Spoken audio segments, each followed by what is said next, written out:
নমস্কার, চিটিস কিচেনে আপনাদের সকলকে স্বাগত জানাই। কেমন আছেন সবাই? আশা করছি খুবই ভালো আছেন। আজকে বানাবো রেড সস পাস্তা। তার জন্য কড়াইয়ে জল দিয়ে দিলাম নুন, তেল আর পাস্তাগুলো সিদ্ধ করে নেওয়ার জন্য। তেলটা দেওয়ার ফলে কিন্তু একদম ঝরঝরে থাকবে, একটা আরেকটার গায়ে ছিটে যেতে পারবে না।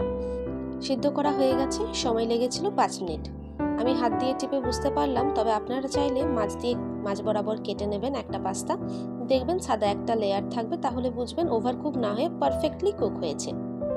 জল ছেড়ে তুলে নিলাম এবং একটা পাত্রে রেখে দিলাম।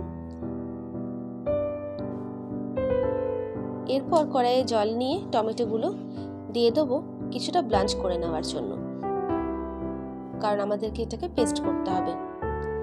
এরপর ঠান্ডা হলে খোসাটা ছাড়িয়ে আমরা পেস্ট করে নেব।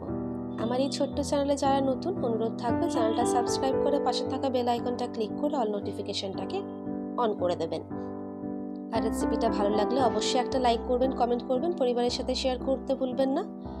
টমেটোগুলো সবকটা টমেটোকে কিন্তু ভালো করে একটা স্মুথ পেস্ট বানিয়ে নিতে হবে। যদি মনে হচ্ছে টমেটোর বোটাটা পেস্ট হতে পারবে না, তাহলে কিন্তু ছুরি দিয়ে কেটে বাদ দিয়ে দেবেন।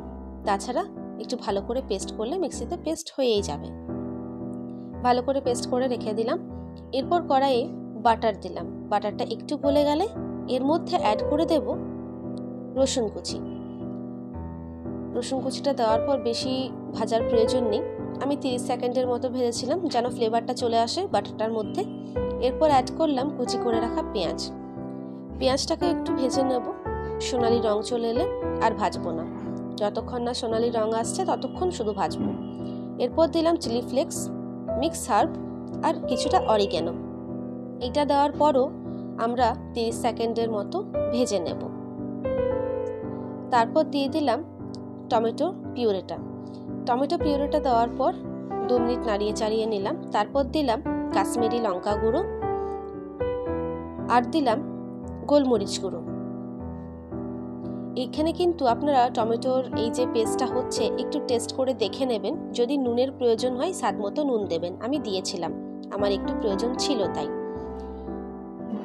আর এখানে দিয়ে দিলাম কিছুটা tomato ketchup. 2 tablespoon tomato ketchup দিয়ে ভালো করে কষিয়ে নিতে হবে। কিন্তু কষিয়ে নিতে হবে, কারণটা জানাবো। কারণ যদি কাঁচা ভাব থাকে তাহলে কিন্তু খেতে একদমই ভালো লাগবে না।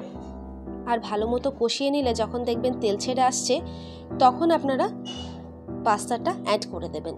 তাহলে যেমন কোটিং হবে তেমন টেস্টেও কিন্তু হবে। আমি এখানে চিজ অ্যাড করিনি। আপনারা যদি চিজ খেতে পছন্দ করেন তাহলে কিন্তু এই ম্যাকারোনিটা অ্যাড করার আগে চিজ অ্যাড করে, চিজটা যখন গলে যাবে তারপর ম্যাকারোনিটা অ্যাড করবেন। আর গার্নিশের জন্য কিছুটা চিজ উপর থেকে ছড়িয়ে দেবেন। চলুন, দেখা হচ্ছে পরের ভিডিওতে নতুন রেসিপির সাথে। সুস্থ থাকবেন, ভালো থাকবেন, সাবধানে থাকবেন। আর অবশ্যই কেমন হয়েছে বাড়িতে বানানোর পর আমাকে জানাতে ভুলবেন না। ধন্যবাদ।